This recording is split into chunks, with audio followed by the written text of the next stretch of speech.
Summer Spellman is set to drop a bombshell on Coronation Street this week, one that will leave Todd Grimshaw utterly shaken.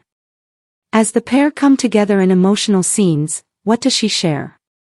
Last month, Todd's adopted daughter was charged with the murder of Theo Silverton, and was later denied bail after George Shuttleworth found out that she was lying about her whereabouts on the night of Theo's death. With Tyrone Dobbs also lying to cover his own, separate, tracks, he didn't corroborate Summer's version of events when interviewed by the police, leading her to be charged with the crime. In Monday's, June 1st, episode, DS Lisa Connor Swain told Todd that there was another suspect in the investigation, confirming that Theo's ex-wife, Danielle, had been interviewed at the station. When Todd visited Summer in prison, he was devastated to learn that, feeling like she had no other option, she was considering pleading guilty to manslaughter in order to get a lesser sentence. In a newly released spoiler clip, which can be viewed below, from Sunday's, June 7th, episode, Summer is chained to a hospital bed. A concerned Todd visits her, and he's not happy with how she's been treated. The police officer urges Summer to tell Todd everything, with Summer explaining that she turned off her insulin pump to get out of jail for the time being. As Todd questions her, Summer admits that she's struggling to cope behind bars. Todd urges Summer to stay strong, and despairs when she says she doesn't think she can go to court. He points out that she has few alternative options, and begs her to continue her fight for freedom. Speaking of the heartbreaking scenes, our Corey insider says, Todd learns that Summer has been rushed to hospital. He dashes to her bedside and is stunned when she admits to deliberately switching off her insulin pump to make herself ill, just so she could get out of jail. The wind howled down Coronation Street, rattling bins and making the familiar cobbles look colder than usual. Streetlights flickered against the darkening sky, casting long shadows across the pavement. Inside the tight-knit world of Coronation Street, life rarely stayed calm for long, but tonight, something was about to land that would shake it harder than most. Todd Grimshaw stood behind the counter in The Undertaker's, pretending to sort paperwork he had already rearranged 3 times. His eyes kept drifting to his phone. No messages. No calls. Just silence that felt heavier with every passing minute. He exhaled sharply.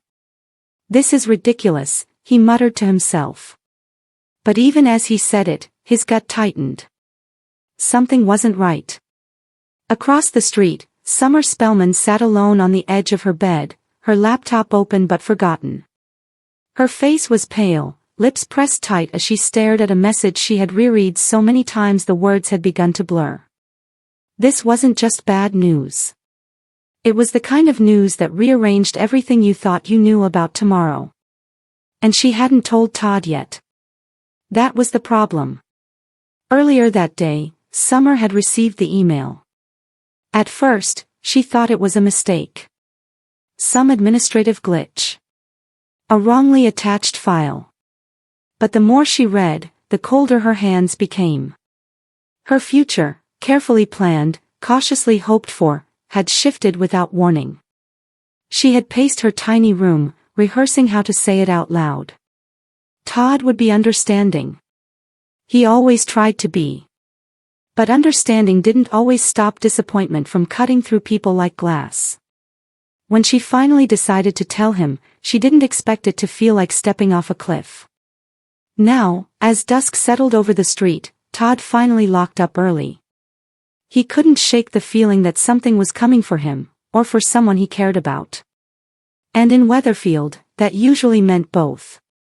He crossed the cobbles toward home when he saw her. Summer stood under the dim glow of a street lamp, arms folded tightly around herself. She looked smaller than usual, like the world had pressed in too close. "Hey," Todd called gently, slowing his pace. "I've been texting you." She flinched slightly at the sound of his voice, then forced a smile that didn't quite land. "Sorry. I didn't see them." He studied her face. Todd wasn't always the most emotionally intuitive person, but he knew Summer well enough to recognize when she was holding something in so tightly it hurt. "What's going on?"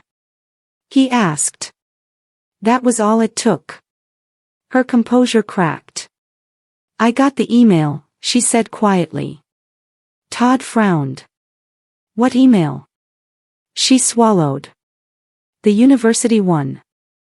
A pause. A beat too long. Then Todd's expression changed, subtle at first, then sharp with concern. Okay, and? Summer looked down at her shoes. It's not what I hoped. The silence that followed was heavy enough to press against them both. Todd stepped closer. Summer, just tell me. Her voice wavered. I didn't get in. The words landed hard. For a second, Todd didn't respond. Not because he didn't care, but because he was trying to process the sudden shift in everything he thought he understood about her future. Are you sure? He finally said. She let out a hollow laugh. Yeah. I'm pretty sure they didn't accidentally reject me. Todd shook his head slowly, as if refusing to accept the reality in front of him. But you worked so hard for this. Your grades, your application, everything. I know, she whispered. That's what makes it worse. A gust of wind cut between them, and Summer wrapped her arms tighter around herself. I thought I'd be fine telling you, she admitted. But I'm not. Todd's face softened. Hey, he said gently. This isn't the end of anything. It feels like it, she replied quickly. He hesitated, then stepped forward and placed a careful hand on her shoulder. Listen to me. One rejection doesn't erase everything you are or everything you can do. Her eyes finally met his, glistening with frustration more than tears. You don't know that. No, he admitted. But I know you. And I know you don't stop when things go wrong. That made her pause.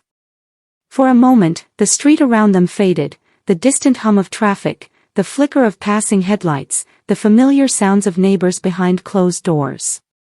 It was just the two of them, standing in the middle of a life that suddenly felt uncertain. Inside Todd, something shifted too. He had seen setbacks before, in himself and others.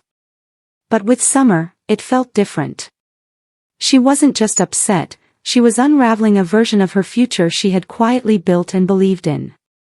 And he didn't know how to fix it. That thought shook him more than he expected. I should have told you earlier, she said suddenly. Todd frowned. Told me what? I didn't just find out today, she admitted. I've known for a few hours. I just couldn't say it. That stung more than the rejection itself. Todd pulled his hand away slightly, processing it. So you've been sitting with this all day, alone? I didn't want to ruin your shift, she said quickly. He let out a short, disbelieving breath. Summer, this is exactly the kind of thing you don't sit on alone. Her eyes dropped again. I didn't know how you'd react, she said quietly. That silenced him. Because underneath the frustration, he realized something uncomfortable. She had been afraid of his disappointment. Not the rejection. Him. Todd softened again, the anger draining into something quieter. I'm not disappointed in you, he said carefully. I'm worried about you. She blinked, unsure. He continued, plans change. That's life. But you don't stop being you because one door didn't open. A long pause stretched between them. Then Summer nodded slightly, though it didn't fully convince either of them. I just feel like I've let everyone down, she admitted. Todd shook his head firmly. No. You haven't. For the first time that evening, her shoulders dropped a fraction, like she was allowing herself to believe him, just a little. From a distance, the street looked the same as it always did. Familiar. Ordinary. Quietly holding all its secrets behind brick walls and front doors. But for Todd and Summer, everything had shifted. Not dramatically. Not loudly. But in a way that would echo. Because sometimes in Weatherfield, the biggest shocks don't come from disasters or scandals. They come from quiet moments like this, when hope takes a hit, and two people try to figure out what comes next together. And as they finally started walking side by side toward home, neither of them fully knew the answer. But for the first time since the email arrived, Summer wasn't walking alone. Thanks for watching. Don't forget to like, comment, and subscribe to Coronation.